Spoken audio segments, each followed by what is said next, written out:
አዳም ወዴት ነህ ያልከኝ በፍቅር ድምጽ ፈለከኝ። በጣም ይገርማል። ባለቤቷ መጣ፣ በር ተከፈተ፣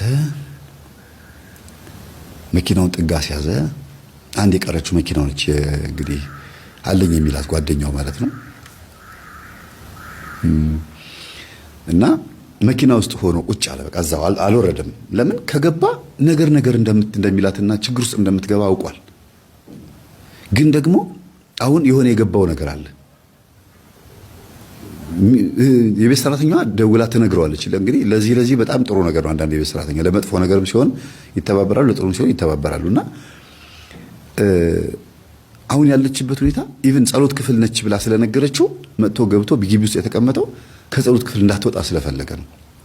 ግን መውጣቷ እንደማይቀር መኪና ድምጽ ሰምታ መውጣቷ እንደማይቀር ይታወቃል። ትወጣለች። ግን መኪና ውስጥ ተቀመጠና ቀስ ብላ መታ በሩን ከፍታ መታ የቤቱን በር ማለት ነው የመኪናውን በር ከፍታ ገባች። ከዛ ቁጭ አለች። ምንም አላላትም። ዝም ምን ያለው ለምን መጣሽ ለምን ተቀመጥሽ አትለኝም እንዴ አለችው። እሺ ለምን መጣሽ ለምን ተቀመጥሽ አላት። በቃ እንደምትፈልገው ጠየቃት።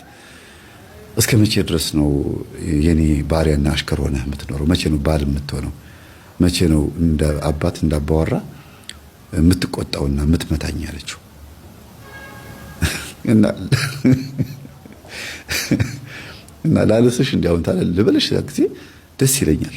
እንዴት ነው ሞራሉ የተነካ ሰው አለ አይደለም? በጣም እንደተጎዳ ሰው እንደዛማ በዱላ ቢያልፍልኝ ደስ ይለኝ ነበር። ግን ልብህ በጣም ተጎድቷል። ጥለኸኝ ሁሉ መጠፋ የምትመነኩስ በቃ ብቻ አጠቃላይ ምን እንደምታደርገኝ አላውቅም። ብቻ ብን ብለህ የምትጠፋ ነው የሚመስለኝ የነበረው። ስትመጣ ልክ ክርስቶስ እንደመጣ ነው የምቆጥረው አለች። በተለይ በዚህ 3 ቀን ውስጥ ክላክስ አሰምተህ ስትገባ በፊት ባልመጣ ብዬ ምለው የነበረው አሁን ስትመጣ ምን ተገኘ አላት። ዞር ብሎ ምን ተገኘ ያውቃል እኮ ግን ምን ተገኘ ሲላት ጸሎት ክፍል ገብተን እናውራ ወይስ እዚህ እናውራ ወይስ ቤተክርስቲያን ሄደን እናውራ አለችው። ደስ ያለሽ ቦታ አላት። እና ውስጥ ተስፋ ቆርጧል። አሁን እንደዚህ ሆኜ አይተኸኝም፣ ለስለስ ብዬ እንኳን አይተኸኝም፣ ምንም ብርቅ አልሆነብህም አይደል አለችው። አይ በተወሰነ መልኩ የእግዚአብሔር ቃል በደንብ ስለገባኝ አንድ ቀን እንደሚያመጣሽ ስለማቅ ደስታዬን የምገልጠው በምን እንደሆነ ግራ ስለገባኝ ነው እንጂ አንዳንድ ነገሮች ምልክቶች አይቼብሻለሁ ማለት። እንዴት አወቃለችው? አይ መነካት የሌለባቸው እቃዎች ተነክተው እቃ የተዘበራርቆ ምናምን ጸሎት ክፍሌ ልጆቹ እዛ ገብተው እንደነበረ ስለተረዳው ጸሎት ክፍሌ ገብተሽ እንደነበረ አውቄያለሁ አላት። መቼም እዛ ገብቼ አላጠፋም አልወድምም አለችው። አይ እንደዛማ አስበሽ ነበረ ስላስፈልግም ይሄ ቤተ መቅደስ አይደለም ዕጣን አታጭስ ምናምን ብለሽኝ ነበረ አይደል አላት። አዎ ካሁን እኔ ደግሞ ጸሎት ክፍሉን እኔ በሌለውበት ገብታ ስዕሉን አውርዳ ወይ ደግሞ ነገር ቤቱ የኔ ነው ብለሽ ስለምታስቢ ውጣ እስከምትይ ነው የምጠብቀው። ካፍሽ ቃሉ እስኪመጣ ነው የምጠብቀው። በቃ ውጣ እኔ እናንተ እንፋታ እስክትይ ነው የምጠብቀው። ለምን መጽሐፍ ቅዱስ መፋታትን እጠላለሁ ስለሚል አንድ የዝሙት ምክንያት ካልተገኘበት በስተቀር ወይም ካልተገኘባት በስተቀር ሚስቱን ወይም ባሏን ልትፈታ አይገባትም ወይም አይገባውም ስለሚል ያለ ምክንያት ልፈታሽ ስለማይገባ ነው እንጂ እንደማትፈልግኝና መፋታት እንዳለብን መፋታት እንደሚኖርብን አቅርበራል። ስለዚህ የምትጠብቀው የነበረው ወይ እስከማመነዝር ወይም ደግሞ አንተም አመንዝረህ እኔም አመንዝሬ የዝሙት ምክንያት እስኪገኝብኝና እኔም ደግሞ በቃ አልፈልግህም ብዬ ካፌ እስከሚወጣ ነበር የምትጠብቀው አለችው። አዎ ልክ ያን ቃል ስትናገር እሺ ብዬ እወጣለሁ በቃ ያን ነበር የምጠብቀው አላት። ይሄንን ቃላት እንዳልናገር ያስከኝ የእግዚአብሔር መልአክ ቅዱስ ሚካኤል ሆይ ቅዱስ ገብርኤል ሆይ አመሰግናለሁ ስትል ጊዜ ቆይ ግን ምን ተገኝቶ ነው በአንድ ጊዜ እንደዚህ ግልብጥ ያልሽው? ምንድነው? ዲያሪን አግኝተሻል? ከላይ ሆኖ ነው ያገኘሁት፣ ዲያሪ ተቀምጦ ነው ያገኘሁትና አግኝተሻል አላት። አዎ አንብቤዋለሁ አለችው። ይቅርታ ሶሪ እኔ አንቺ እንድታነቢው አልፈልግም ነበር፣ የማይገኝ ቦታ ነበር ያስቀመጥኩት ስትለው የእግዚአብሔር መልአክ ቅዱስ ገብርኤል የልጄ እጅ ላይ አድሮ ዲያሪውን ገመዱን ሳበችው። ከዛ አነበብኩት። በእንባ ነው የጨረስኩት። ምን ሆኜ ነው ግን ለምንድን ነው ያላገዝከኝ? ለምንድን ነው ያልተባበርከኝ አለችው። እንዴ አላገዝኩሽም አልተባበርኩሽም አላት። እንዴ ለምንድን ነው እስር አድርገህ ወስደህ ጸበል ያልነከርከኝ?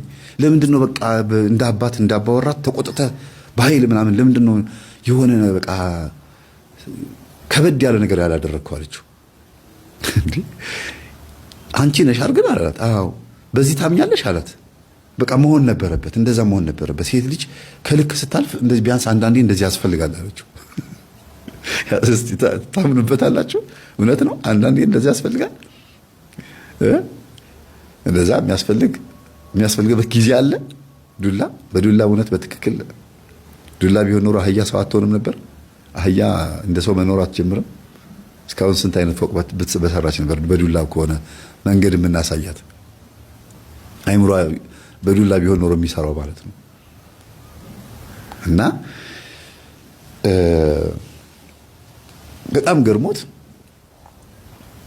እኔ አግዤሻለሁ አላት። አላገዝከኝም አትበይ፣ ያገዝኩሽ ዝም በማለትና ትዕግስተኛ በመሆን እንደ አባት እንደ ባል እንዳባወራ ጎረቤቶችሽ ሌላ ነገር እንዳይሰሙና እንዳያዩ እዚህ በመቀመጥ ቻል አድርጌ በመቀመጤ አግዤሻለሁ አላት። ሰው ቃላት ሳያወራ ምንም አይነት ፊደል ሳያወጣ ዝም ብሎ በመቀመጥ ብቻ ማገዝ የሚችልበት ትዳር እዚህ ቤት ውስጥ ነው ያለው። ምንም ነገር ሳይታ በቃ ለካ በማውራት ብቻ አይደለም፣ በመምከር ብቻ አይደለም፣ በመገኘት ዝም ብሎ ቤት ውስጥ በመሆን ብቻ እንኳን ማገዝ ይቻላል። ለካ ዝም በማለት በመመታት በመገረፍ ጥፊ ብቻ ነው የቀራት። እንዲያውም እሱ ይሻላል። አንዳንድ ጊዜ እኮ የቃላት ጥፊ ያልወረደበት የለም። የግልምጫ ጥፊ ተውት፣ ግልምጫ ተውት። የንቃት ምናምን ልክ እሱ ሲመጣ ምናምን የምታሳያቸው አክሽኖች ምናምን በጣም ለየት ይላሉ። መንፈስ ግን አይገርማችሁም? ሴት ልጅ ላይ ሲሆንና ወንድ ልጅ ላይ ሲሆን ይለያያል ባህሪው። ደረጃ ምንድነው? አንተ መላከጥልመት ከሰው ጋር ነው ምላክ። አንድ ሰው ሲወለድ ከአንድ ሰው ጋር ላካል። ለምን? ክፉ ላሰራ፣ ክፉ ከሰራ እኔ አላሰራ፣ ክፉ ከሰራ ክፉ ስራውን መዘግባለሁ። መዝጋቢ? አዎ መዝጋቢ ነኝ። እንዴት ነው የምትመዘግበው? እጽፋለሁ። አሁን አይታይህም እንዳላሳይ። እሺ፣ እንዴት ነው የምጽፈው? ከሰረቀ ሰረቀ። እኔ እውነቱን ነው የምመዘግበው። ያ መሰረቁን ትጽፋለህ? አዎ። ከዋሸም ዋሸ ነው፣ ከማማ ማማ ነው፣ ከገደለ ገደለ ነው። በቃ የሰራውና ክፉ ስራ አታጥፍ፣ ክፉ ስራ ያን ትመዘግባለህ? አዎ። አታሰራም? ግን እኔ አላሰራም፣ አቃጣሪ ነኝ። አቃጣሪ መዘግብና ሄጄ አስገብጬ እኔ እስከማስገለብጥ ደግሞ ጓደኛዬ ይመጣል። ማታ ይመጣና በቃ ጊዜያችን ከ11 ተኩል እስከ 12 ተኩል እንፈራረቅና ከዛ እኔ አስመዝግቤ እስከመጣ እሱ ይመዘግባል። ማየው ጓደኛዬ አሁን በጨለማ ነው እሱ የሚመጣው፣ በምሽት እሱ የሚመዘግበው። ለምሳሌ ቀን እንዴት ነው የምትመዘግበው?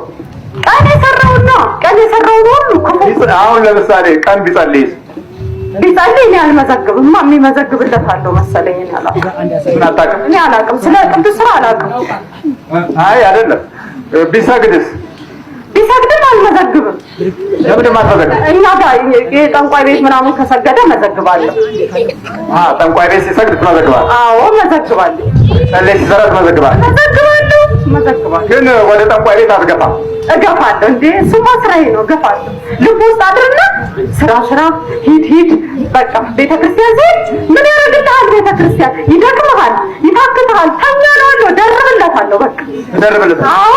አንተ የትኛው ነው ማነው ስሙ? ጽልመት ነው ስሙ? አዎ። ሰይጣን ነህ ግብ ወይስ አጋን? የእነሱ ወገን ነኝ እንጂ ጽልመት ተብዬ ነው የተሰው የጨለማ አበጋዝ ጥምሊያኮስ ይላከኝ። አዎ እነሱ ነው የሚልካቸው፣ እኔ ጥምሊያኮስ ነው የሚልከኝ። በቃ ጽልመት። አዎ ጽልመት ደረጃ ይሄ ነው። ጠላትን ማጋለጥ። ጠላትህን እንዴት እንደምታጠቃው ካላወቅ ጠላትህ እንዴት እንደሚያጠቃህ ያውቃል። በቃ ያለው አማራጭ ይሄ ነው። አንድ ወታደር እንዴት አድርጎ የጦር ሜዳውን ስልት በሚገባ ወታደራዊ የሆኑ ጠባያቶችን እስካላወቀ ድረስ ወታደር መሆኑ ያጠራጥራል። ምክንያቱም ጠላት ከሱ በበለጠ የነቃና ያስተዋለ ስለሆነ እንዴት አድርጎ እንደሚያጠቃውና እንደሚቆጣጠረው መረጃ አለው። ይሄ ክርስቲያናዊ የህይወት መረጃ ነው። እንዴት በባህሪ ውስጥ ጠላት አድፍጦ እንደሚያጠቃ፣ እንዴት ስልቱና ዘዴው በምን አይነት ሁኔታ እንደሆነ እንዲገባህ ነው እንጂ ሰይጣን ንስሐ ግባ አይልም። አጋንንት ተቀደስ አይልም። አጋንንት ወደ እግዚአብሔር ቤት ሂድ አይልም። እንዴት ከእግዚአብሔር ቤት እንደሚያሸሽህ እንዴት እውነትን ከባህሪ ውስጥ እንደሚነጥቅህ ግን ይናገራል። እሺ አቤት እኔ የምልህ ለምሳሌ አሁን ወደ ጠንቋይ ቤት ከወሰድክ በኋላ እዛ ስታሰግድ ማሰገድህ በቂ አይደለም? መመዝገብ ለምን አስፈለገ እንዴ? ማሰገዴ ምን ማረጋገጫ አለኝ? መዝገቤ ላይ ስጽፋ ሲይዝልኝ እኮ ነው ማሰገዴን የማውቀው። መዝገቤ ላይ ካልያዘልኝ ካልተጻፈ አላሰገድኩትም። ስለዚህ መዝገብ አለ? አዎ መዝገብ አለኝ። ከመዝገብ ውጭ አይመዘገብም። ለመጽሐፍ ትምህርት ያስፈልጋል? አያስፈልገኝም። ተሰጥኦ ነው። ይሄ ተሰጥኦ ነው። እና አንተ ልብ ውስጥ ነው የምትቀመጠው መላከ ጽልመት ወይስ ኑሮ ውስጥ ነው የምትቀመጠው? ጠቅላላ ሰውነት ውስጥ ነው የምዋሃደው እንጂ። ለምሳሌ ሲጸልይ ትጸልያለህ? ሲጸልይ ከልቡ ከጸለየ 40 ክንድ ርቀሃለሁ። ልቡ ካልጸለየስ? አብሬ ጸልያለሁ። አብሬ ጸልያለሁ። አዎ። ለምሳሌ እንደው ጸሎት የቱን ነው ያለ የተለማመድከው? እሷ ላይ ወይ አይ ብዙ አልተለማመድኩም። አቋርጫታለሁ ብቻ ግማሽ አድርሼ ከልቧ አትጸልይም። አሁን እኔም ከልቧ ስለማጸልይ አውቀዋለሁ። የሆነ ቦታ ቁርጥ አረግባትና ከዛ ይጠፋባት። ስትሰግድ ትሰግዳለህ? ስትሰግድ ያመኛል። እሷ በጣም ትቀጠቅጣለች ደረቷንና ጉልበቷን።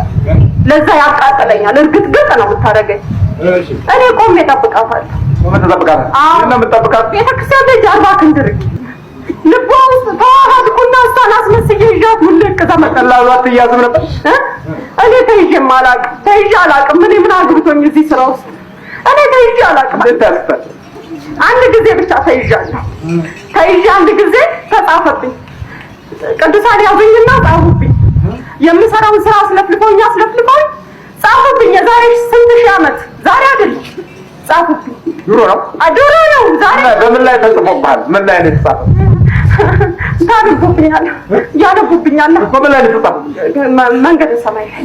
መንገደ ሰማይ ላይ? አዎ መንገደ ሰማይ ላይ።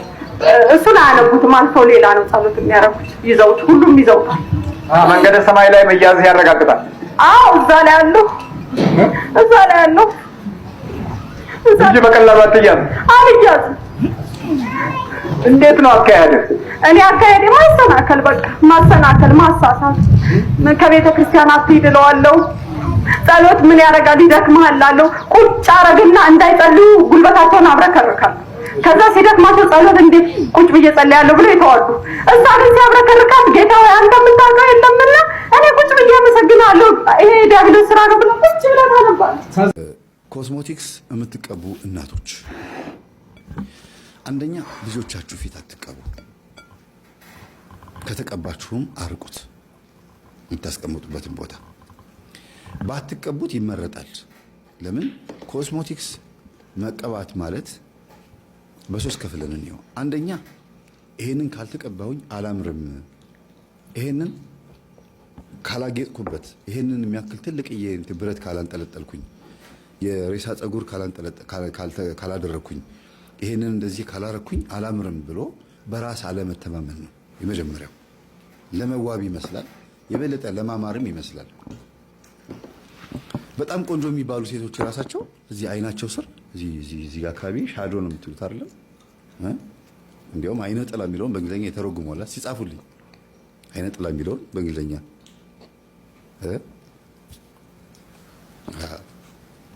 እና ቀጥታ ነው የሚያመጣው። ያንን በምታረጉበት ሰዓት የሚጋባ መንፈስ አለ።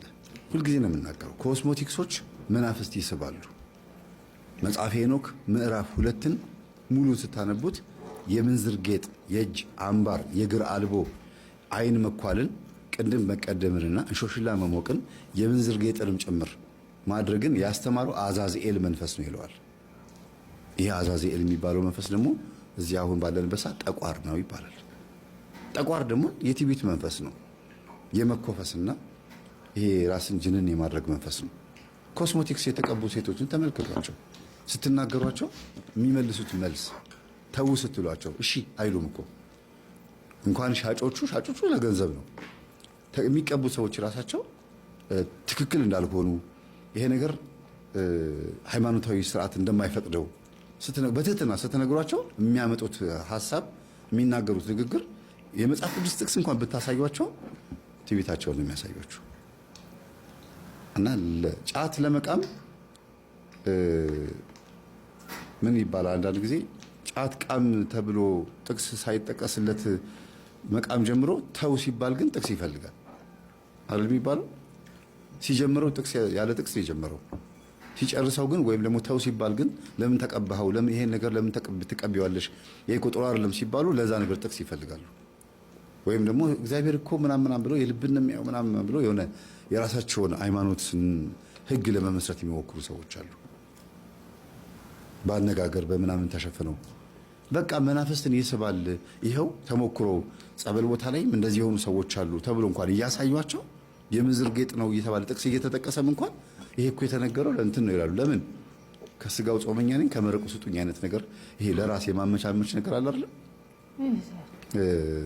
ሰው የሚፈልገውን ነገር ሊያጣ ስለማይፈልግ ሊያጣ የማይፈልገውን ነገር ለማስቀረት የቻለውን ርቀት ይሄዳል።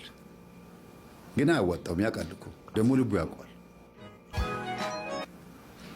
እና በአንድም በሌላ መንገድ እባካችሁን ኮስሞቲክስ የምትቀቡ ሰዎች ወይም ደግሞ ማንኛውም ነገር ላያችሁ ላይ ምንዝር ጌጥ የምታደርጉ ሰዎች በራስ የመተማመን እየሳባችሁ ነው ያላችሁት። ከዛ ሶስተኛው ደግሞ በምንዝር ጌጥ ውስጥ ወይም ደግሞ በኮስሞቲክስ ውስጥ ያደጉ ቤተሰቦች ያሏቸው እናታቸው አባታቸው በተለይ አሁን ለምሳሌ እናትየዋ ጨዋ ሆና አባትየው ከሴተኛ ዳሪ ጋር እየሄደ እየተልከሰከሰ ምን እያለ መጥቶ ከሚስቱ ጋር ሲተኛ ያው መንፈስ ተሸክሞ መጥቶ እንደዛ አይነት መንፈስ ተሸክሞ መጥቶ ስለሆነ ሚስቱን የሚገናኛት የሚወለዱት ልጆች ምንዝር ጌጥ ወዳጅ ነው የሚሆኑት ሲያድጉ። ይሄን ታውቃላችሁ? ምክንያቱም እናትየዋ ብቻ ስለምትኳኳል አይደለም ወደ ልጆች የሚተላለፈው። አሁን ሚጣን ይዋት ትንሿ ልጅ ከእናቷ ነው የወረሰችው፣ ግን ደግሞ ሴትዮዋም ትኳኳል ነበር እኚህ አሳዳጊዋም ጭምር። ለምን ሊፕስቲኩ ሁሉ ነገር ዛፍ ለፊት አለ። ስለዚህ የቡዳው መንፈስ ከእናትየዋ መጥቷል ከሴትዮዋ መጥቷል። ብዙ ኮስሞቲክስ የሚያበዙ ሰዎች በቡዳ ከበሏቸው ይሄ ነገር ይጋባባቸዋል ይባላል። በጣም ነው የሚጋባባቸው እና ያለ እድሜያቸው ይጀምሩታል። አጭር ቀሚስ መልበስ ይፈልጋሉ። ኢቭን ተውት እንዴ 13 ዓመትማ እንዲያውም ትልቅ ነው። እንደ ትልቅ መስላችሁ እንደው አሁን ካለው ሁኔታ ገና 8 ዓመት 6 ዓመት 4 ዓመት ህፃናቶች አጫጭር ቀሚስ አይታችኋል? ታይት አድርገው ጉርድ የሆነ የቬሎ የሙሽራ ቬሎ ነገር አስለብሰዋቸው ልደት ላይ ከወኩ ጋር ሲጮቱ በአጭር ቀሚስ ደረታቸው ግልጥ ብሎ ምናምን ልብሱ ያምራል ስለሚባል ልጆቻቸውን እዚህ ጸጉራቸውን ያስይዙላቸዋል። ልደት በሚከበርበት ሰዓት እንትን ይደረጋል። ጥሩ ነው እሱ ደስ ይላል። ከዛ ደረታቸው ግልጥ ይላል። ያን የመሰለ የሚያምር የህፃን ገላቸው ግልጥ ይላል። ስንት ሰው ልደታቸው ላይ የሚመጣው።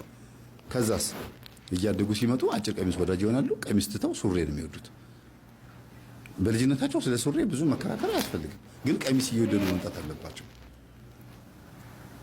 ህፃንነት ላይ ስለ ሱሪ ማውራት አልችልም፣ ምክንያቱም ጉዳዩ የልጅነት ነው። ችግር የለውም፣ ለመጫወትም ለምንም ይመቻቸዋል።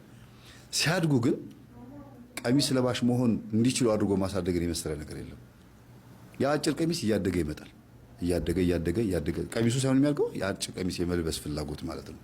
ከዛስ እንደማየ ይባላል። እንደማየ መኳል፣ እንደማየ ማንጠልጠል እየተባለ ምንዝር ጌጡ እየበዛ ይመጣል። እየበዛ አሸንክታቡ እየበዛ ይመጣል። ለምን? በእናትም በቡዳ ተበልታ ይሆናል፣ በዘመድ አዝማድ በምናምን ልጆቹ የሁሉም ነው የሚገባባቸው፣ ስፔሻሊ ሴቶቹ ማለት ነው። እና ባካችሁን ብትችሉ ልጆቻችሁ ፊት ምንም ነገር ባታረጉ፣ እናንተም ምንም ነገር ባታረጉ ይመረጣል። ይህንን በትህትናና በየዋህነት ነው የምናገረው። እባካችሁ በመለመንም ነው የምናደርገው። ለምን? ጥቅሱ ስራ አልሰራም። ጥቅሱን ብንጠቅስም ያው ነው፣ ምንም ለውጥ የለውም። እየተናገርን ይጠመዘዛል ጥቅሱ። እንዲያውም አንዳንዶቹ ጭራሽ ኦርቶዶክሶች ሆነው መጽሐፍ ሄኖክ እኮ ብዙም ያን ያክል በዓለም አቀፍ የመጽሐፍ ቅዱስ ማህበር ተቀባይነት የለውም እና ይሄ ጥቅስ ሰው የጻፈው ሊሆን ይችላል ይላሉ። 80 አሐዱ ላይ የኦርቶዶክስ መጽሐፍ ላይ ተቀምጦ እኮ ነው። እኔ አንዳንድ ሰባኪያን ራሱ 66 ላይ የሚያተኩሩት ይመስለኛል። ሰባኪያን መምህራን ራሱ ከመጽሐፈ መቃቢያን አይጠቅሱም። ከነዚህ ከመጽሐፈ ሲራክ ከነ ጦቢት ከምናምን ከነዚህ መጽሐፍቶች አይጠቅሱም። የምክር መጽሐፍቶችን አይጠቅሱም። አዋልድ መጽሐፍቶችን፣ ድርሳናትን፣ ስንክሳር ላይ ያሉትን የቅዱሳንን ታሪክ ምናምን እነዚህ ቴዎሎጂ ተመርቀው የወጡ ሰባኪያን ብዙም አይደሉም፣ አይነካኩትም። ከቅዱሳን ሕይወት እንድንማር አይፈልጉም። በቃ መጽሐፍ ቅዱስ ላይ ብቻ ኦንሊ ባይብል አይነት ነገር ነው። በቃ እንዴ ቤተክርስቲያን ከመጽሐፍ ቅዱስ በፊት የነበረች ናት። መጽሐፍ ቅዱስ የመጣው ከቤተክርስቲያን በኋላ ነው የሚባለው። ወንጌል ከተሰበከ በኋላ በደንብ በአፍ በሐዋርያት ከሰበኩ በኋላ ቤተክርስቲያን ከተመሰረተች በኋላ ነው መጽሐፍ ቅዱስ የተጻፈው። ጌታ ካረገ ከ15 ዓመት በኋላ እና አንዳንዴ መቅደም የሚገባውን ነገር እናስቀድም፣ ቃሉን እናስቀድም። ቃሉን ማስቀደም ካቃተን እንኳን ይሉንታ አይኖረን። ሽማግሌዎችን አባቶችን እንፍራ፣ ምክር እንፍራ፣ ተግሳጽ እንፍራ። ደፋር መሆን አያዋጣም። አርጅተውም አሮጊቱም ሆኖ ነው አንዳንድ ሀብታም ቤት ይሄዳሉ ያለውና በቃ አርጅተው በቃ የሚለብሱት ልብስ ራሱ በጣም የሚያሳፍር ልብስ፣ የሚቀቡት ሊፕስቲክ በእውነት አሮጊት ሆነው በዛ በተኮማተረ ከንፈራቸው ላይ ሊፕስቲክ ይቀባሉ። ምን ለማምጣት ነው? እስቲ ሊፕስቲክ ለምን እንደሚቀቡ ረስተውታል። መጀመሪያ ሊፕስቲክ ለምን እንደመጣ አመጣጡን ማወቅ ነው። እኔ አሁን ስለ ሊፕስቲክ አይደለም ማውራው፣ ስለ አሸንክታ በአጠቃላይ ስለ ጌጣጌጥ ነው ማውራው። በራስ መዋብን የመሰለ ነገር የለም። ነጠላ ለብሶ መታየት፣ ነጠላውን ተውት። እንደገና ደግሞ ግጥም ያለ በቃ ደረት ብዙ የማያሳይ ቆንጆ ልብስ፣ ረጃጅም ቀሚስ መልበስ፣ ክርስትናን መጠበቅ፣ ራስን መጠበቅ፣ ከቡዳ መከላከል ራስን ከቡዳ በልብስ ብቻ ነው የምንከላከለው። አንዳንዴ ግን በምንድን ነው የገባኸው ሲባል ጸበል ቦታ ላይ አይደለም፣ ጸበል ቦታ ላይ ቀበርቾ እንኳን ተጭሶ እንዴት ነው ያገኘሃት ሲባል የት ነው ያገኘሻት ይባላል አይደል? ቀበርቾ እንኳን ተጭሶ ጸጉሯን አይቼ ነው አይኗን አይቼ ነው ይላል እኮ። ስትሄድ አረማመዷን አይቼ ነው፣ እግሯን ባቷን አይቼ ቅላቷን አይቼ ነው ይላል። በጸበል ቦታም ይሄን እንሰማዋለን። በዛ ቀበርቾ አያስወጣውም እንጂ ጸበል ቦታ ደግሞ እንሰማዋለን። በዚህ ነገር ገባሁኝ ይላል። ያንን ነገር ትንሽ ከቨር ማድረግ ያስፈልጋል። ይሄ ጎላ ብሎ የሚታየውን አካል ከቨር ማድረግ ለራስ ሲባል ነው። የምትጠቁትም ራሳችሁ ስለሆናችሁ ነው የምትበሉትም። ቆንጆ ሴት ሞዴልም ሆና አርቲስትም ትሁን፣ የዘፈንም አርቲስት ትሁን፣ የፊልም አርቲስት፣ የቲያትርም ቆንጆ ሆነው ይታያሉ በህዝብ ፊት ምናምን ቆንጆ ነገር ያቀርባሉ። ከዛ በዛ ውበታቸው ደግሞ ይበላሉ በቡዳ። ቆንጆዎች ናቸው። እሺ ከዛስ ትዳራቸው ላይ ሲሄዱ ቶሎ ዲቮርስ፣ መፋታት፣ ሲንግል ማም ሆኖ ልጆችን ማሳደግ። ከዛ ደግሞ እንደገና እርቅ ይምጣ ተብሎ ካህንና ሽማግሌ ሲጠራ ደግሞ ልቧን ትዕቢተኛ አድርጋ ነው ለምን ምናምን ብላት መከራከር ውስጡ ያለው ያደነድናታል።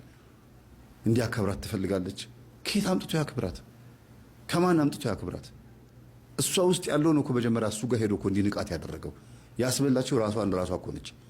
ራሷ ጋር ያለው መንፈስ ነው እኮ ባሏ ጋር ሄዶ እንዲንቃት የሚያደርገው፣ እንዲጣሉ የሚያደርገው እሱ ነው። መጀመሪያ የተበላችበት ያ መድረክ ላይ ስትሽከረከርበት የነበረው የሞዴልነት፣ የአርቲስትነት፣ በየመንገዱ ለብሳ የምትሄድበት የነበረው የተበላችበት መንፈስ ማንም እንዲጠጋት ስለማይፈልግ ባሏን የሚያርቀዋል። ጸብም ይመጣል። ልጇን ብቻዋን ታሳድጋለች። ኢቭን ለልጇ ራሱ እንኳን ጥሩ እናት ላትሆን ትችላለች። ጥሩ እናት አትሆንም።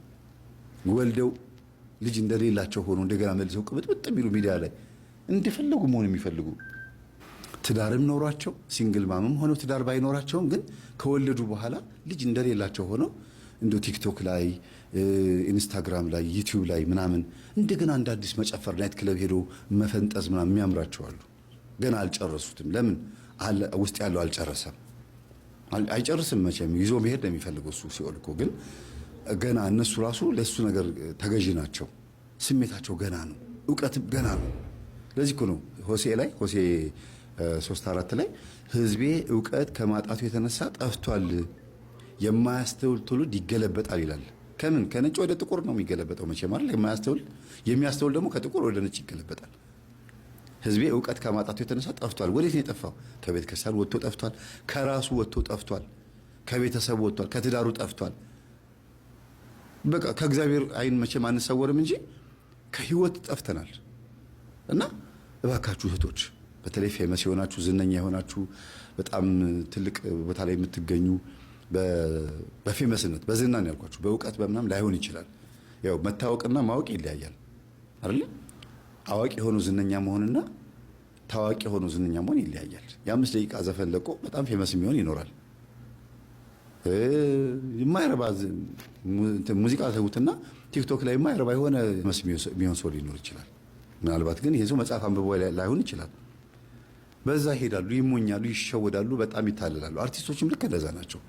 አንብቦ ደግሞ ማቹርድ የሆነ ልክ እንደ ደሞዝ ጎሽሜ እንደ ግሩም ኤርሚያስ ሌሎችም ደግሞ የሆነ ትንሽ መጠጥ ያለ ትንሽ ማስተዋል የሚችሉ ስም የጠቀስኩት እነሱ ብቻ ናቸው ማለት ሳይሆን አሉ፣ ብዙ ናቸው። አንባቢ ሆነው ህዝብን ሊያንጽ የሚችሉ አንዳንድ ጥሩ ነገሮችን የሚሰሩ ሰዎች ደግሞ አሉ እና ሴቶቹ ጋር ስትመጡ ደግሞ እንደነ ሜሮን ጌትነት እንደነ መሰረት መብራቴ ሌሎችም ሴቶች አርቲስቶች አሉ፣ ጎበዞች። ያልጠቀስኳቸው ግን መንፈሳውያን አርቲስቶች ደግሞ አሉ። እናንተም ከስር መጥቀስ ትችላላችሁ። እንደነ ሜላት ነብዩ መንፈሳዊ ቦታ ላይ የሚሆኑ እንደነ ማንስ ናርዶስ ነው የሚሏት ሌሎችም እግዚአብሔርን የሚፈሩ ደግሞ አሉ። ግን ያልጠቀስኳቸው እግዚአብሔርን አይፈሩም ማለት አይደለም። አፌ ላይ የመጣውን ለጊዜው ነው የምነግራችሁና መንቃት ያስፈልጋል። በህይወት የሆነ ቦታ ላይ የተሰበረ የተሰናከለ ነገር እንዳለ ነቅቶ ቶሎ ህይወት ነፍስን ማዳን አያዋጣም። ህዝብ ፊት ምናምን እንደገና ደግሞ ዝነኛ ነኝና ወደ ህዝብ ወደ መንገድ ላይ ወደ ዝም ብዬ የተለመድኩ መሆን የለብኝም ብለው ተደብቀው ቁጭ የሚሉት ደግሞ አሉ። ምን ይባላል አንዳንድ አርቲስቶች የሚናገሩት አይ ውድ መሆን እኮ ጥሩ ነው ይላሉ። ውድ መሆን ጥሩ ነው ለህዝብ እኮ ታዋቂ የሆነ ሰው ህዝብ ፊት ዝም ብሎ ሄዶ እንደፈለገ መንገድ ላይ ምናምን መዋል የለበትም። ትንሽ ደበቅ ማለት ጥሩ ነው ይላሉ። ያ ደበቅ እግዚአብሔር አምላክ ካልጎበኘን ሁል ጊዜ የመንገድ ዳር ሰዎች ነን። እንወጣለን፣ እንገባለን፣ እንደክማለን። የድካሞቻችን ሚዛን ግን አንድም ቀን በተረጋጋ አቅጣጫ ቆሞም ሆነ ረክተንበት አናቅም። እግዚአብሔር ሲመጣ ኑሯችንንም ጊዜያችንንም የሚለውጥና ሁል ጊዜ ከመኳተን የሚያድነን አምላክ በቅርብ ይሆናል። ከዚህ ሰው የምንማራቸው ብዙ መንፈሳዊ ቁም ነገሮች አሉ። እግዚአብሔር ማስተዋሉን ይስጠን። ብዙዎቻችን ዝም ብለን አንበነው እናልፍና ከሕይወታችን ጋር ያለውን ተዛምዶ ሳናገናዝበውና ሳናስተውለው እየቀረን የመንፈሳዊ ሕይወት ትርጉምና የቃሉ በረከት እንደራቀን እንኖራለን። ይህ ሰው የመንገድ ዳር ኗሪ ነው። ሆኖም ግን ለሃይማኖት የሚኖርበት ልብ ቢኖረውም አይነ ብርሃን የለውም። በውስጠኛው ክፍሉ ግን እግዚአብሔርን ተስፋ ያደርግ ነበር። በሃይማኖት ላይ የሚኖሩ ሰዎች ባጠገቡ ያልፋሉ። እነዚህ ሰዎች በዚህ አካሄድና በዚህ አስተላለፍ ውስጥ ከጌታቸው ጋር አለመሆናቸውን የሚያሳዩ ብዙ ነገሮች ከዚሁ ከመንገድ ዳር ኑሮው ወይም ከመንገድ ዳር ኗሪው ሕይወት የምንገነዘባቸው ነገሮች አናጣም። በመንገድ ዳር ሲኖር የሌሎች ሰዎችን ሕይወት እየጠበቀ ነው የሚኖረው። ክርስቶስ እስኪመጣ ድረስ እግዚአብሔር በሕልውናችን ውስጥ ቦታ እስኪያገኝ ድረስ የምንጠብቃቸው ብዙ የሌላ ሰዎች እጅ አሉብን። ይህም በራሱ አንድ ሌላ ትልቅ ችግር ነው። ውስጣዊው ብርሃናችን ከውጫዊ ብርሃናችን ጋር የሚያገናኘው አምላክ ሲመጣ ከመንገድ ዳር ኑሮ እንወጣለን። ለዚህ ሰው የመንገድ ዳር ኑሮ ብዙ ጉዳት ሲያደርስበት የኖረና ከብርሃን ተለይቶ የቆየ መሆኑን እናያለን። ክርስቶስን የሚከለክሉ ሰዎች አሉ፣ ብዙ ሰዎች አሉ። ቁመታቸው የረዛዘመ በክፋትና በተንኮል ቁመታቸው ሰማይ የደረሰ በአመፃ የእናንተ መንገድና ሕይወት በመንፈሳዊ ጎዳና ውስጥ እንዳትበለጽጉና እንዳታውቁ የሚታገሉ ክርስቶስን ሁል ጊዜ የሚከለክሉ የጽድቅ መንፈስን የሚከለክሉ ግን አብረው ያሉ አብረው እየሄዱ አብረው እየተጓዙ የሚከለክሉ አሉ።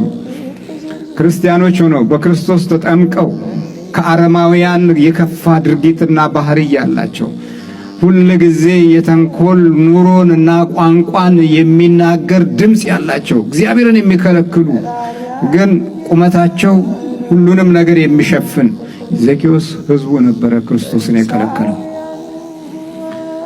ሕዝቡ እንዳለ እየተንጋጋ ይሄዳል፣ እየተንጋጋ ይሮጣል፣ ይከተላል። ፈውስ አለ፣ መዳን አለ፣ መጥገብ አለ፣ እንጀራ መብዛት አለ፣ በረከት አለ። በእኔ የደረሰ አይደርስባችሁ፣ እንደኔ መኑ ትድናላችሁ። እንደኔ መኑ። ማን ነው ስምሽ? ህይወት አሊጋዝ። ህይወት አሊጋዝ። የሚገርም ነው። የቆየ አብሮ ሲዘምር የኖረ መንፈስ ነው ያለሽ? ዘምራለሁኝ፣ ግን ስትዘምር አንተን ስል ልቤን ይሰርቀኛል። ከዛ በቃ እንትን ብዬ እንደምን ታግዬ ከዘመርኩ በኋላ ደግሞ ይጥለኛል። ራሴን እንደማዞር ያደርግና ራሴን ይከፍለኝ ያመኝና ይኛል። ከዛ ከነቃው በኋላ ወይ እምነት ወይ ጸበል አድርጌ እነሳለሁ።